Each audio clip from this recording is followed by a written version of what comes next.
Do you think I can get this egg into this conical flask without touching it? No way, that's impossible. Yeah, not even you can do that. That's physically impossible. Let me show you how.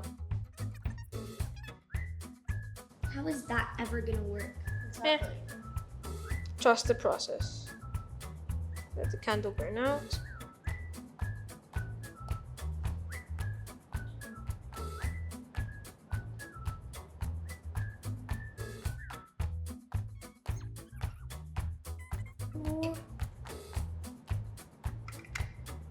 And I got it.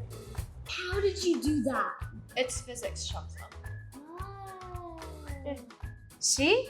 I told you I could do it. Is this because the candle used up all the oxygen in the flask?